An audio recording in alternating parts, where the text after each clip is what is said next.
Ready na nga si DeMarcus Cousins na maglaro para sa strong group at solid ang lineup ng SGA na maglalaro sa 34th DIBC. Nakikita natin na magiging maganda ang laro na kanilang maipapakita sa 34th Dubai International Basketball Championship at maliban nga kina Ange Kouame, DeMarcus Cousins at Andray Blatche ay kumpirmado na maglalaro pa ang dalawang players para sa strong group na umabot ang kalibre ng laro sa NBA at sanay na sanay sa high-level competition at ang mga players na ito ay sina Malachi Richardson at Terry Larrier. Subok na ang laro ng dalawang players na ito sa international level, nagkaroon ng malakasang performance sa kanilang team noon at ngayon naman sila ang magpapalakas pa sa team ng Strong Group Athletics.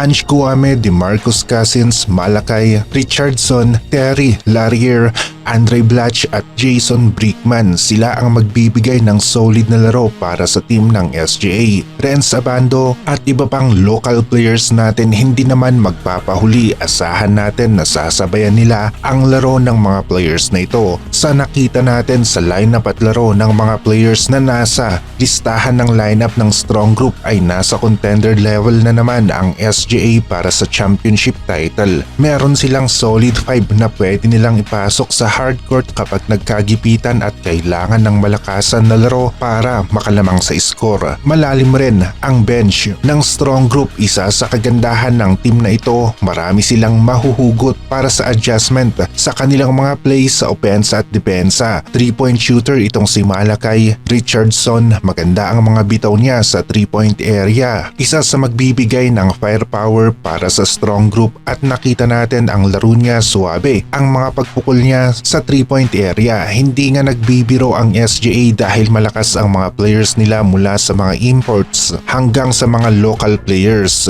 Mikey Williams nga rin ang isa sa kasali sa kanilang lineup at magaling si Mikey Williams, explosive ang kanyang opensa at kung ganito ang lineup ng SGA mukhang makukuha nga nila ang kampyonato ngayong taon, lalong-lalo na kung nagkaroon pa sila ng solid na chemistry sa maikling panahon ng ensayo. Nagawa ng strong group na magkampiyon sa latest na Jones Cup at ngayon naman balak nilang kunin ang championship title dito sa Dubai International Basketball League. Terry Larrier, nakita rin natin ang laro ng player na ito, mabilis para sa kanyang height, merong opensa at depensa sa loob ng paint. Kapag nakauna sa basket, sigurado na highlight play ang kaya niyang gawin kagaya ng sa mga plays na ito. Maganda rin ang diskarte ni Terry Larrier, malapit sa basket, nakaka-score kahit meron pa ngang defender sa kanyang harapan. Sa play nga na ito, nakalapit ng konti sa basket tapos inangatan lang ang kanyang defender, pasok ang kanyang tira. Matangkad itong si Terry Larrier at mabilis nga rin, nasa 6'8 ang height.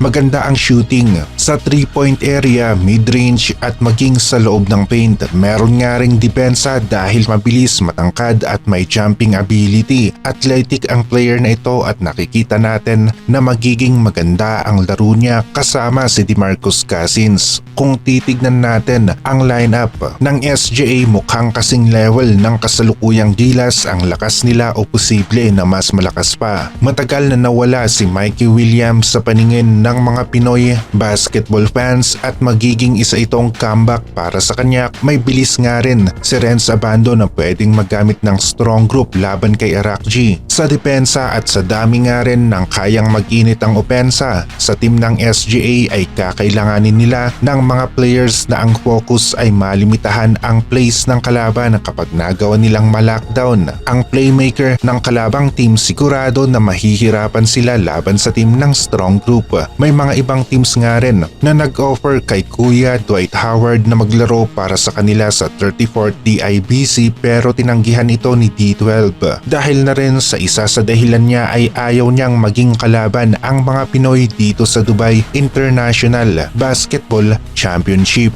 Nagbabalik na nga rin si Mikey Williams at maglalaro ito para sa Strong Group Athletics. Sigurado na malakas ang may papakitang laro ng SGA, nasa high level ang kanilang opensa. Malakas ang lineup ng Strong Group para sa akin, mas malakas pa ito kaysa sa Gilas, pero ang tanong ay kung magkakaroon ba kaagad sila ng solid chemistry na konting eye contact lang alam na nila kung saan aatake o pwesto ang kanilang kakampi o in sync ba ang galaw ng bawat players mapa-opensa o depensa.